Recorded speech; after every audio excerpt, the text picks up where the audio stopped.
অন্যদিকে যাদবপুর বিশ্ববিদ্যালয় নিয়ে ফের নতুন মামলা। আজ ফের ছাত্রছাত্রীদের তলব করেছে পুলিশ।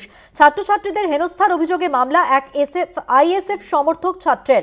মঙ্গলবার ফের বিচারপতির দৃষ্টি আকর্ষণের নির্দেশ। এই বিষয়ে জানবো, আমাদের সঙ্গে আপনারা জানেন টেলিফোন লাইনে রয়েছেন আমাদের প্রতিনিধি পীযূষ কান্তি নাগ। পীযূষদা, কি খবর রয়েছে? দেখো, যাদবপুর বিশ্ববিদ্যালয়ের ঘটনা এবং তদন্ত সংক্রান্ত বিষয়ে ফের একটি মামলা দায়ের করা হলো।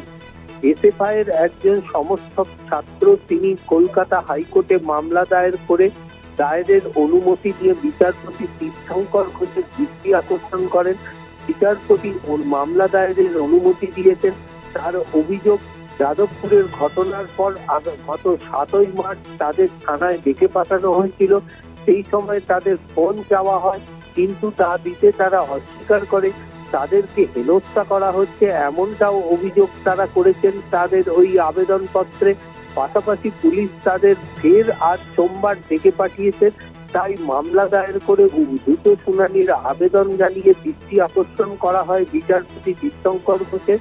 বিচারপতি তীর্থঙ্কর ঘোষ মামলা দায়েরের অনুমতি দিয়েছেন।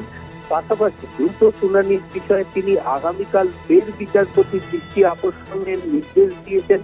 আগামীকাল দৃষ্টি আকর্ষণ করার পর বিচারপতি সিদ্ধান্ত নেবেন ওই মামলার শুনানি দ্রুত করা হবে কিনা।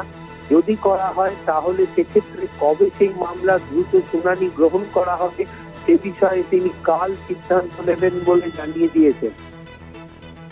ধন্যবাদ পীযূষ কান্তি। কথা বললাম প্রতিনিধি পীযূষ কান্তি নাগের সঙ্গে।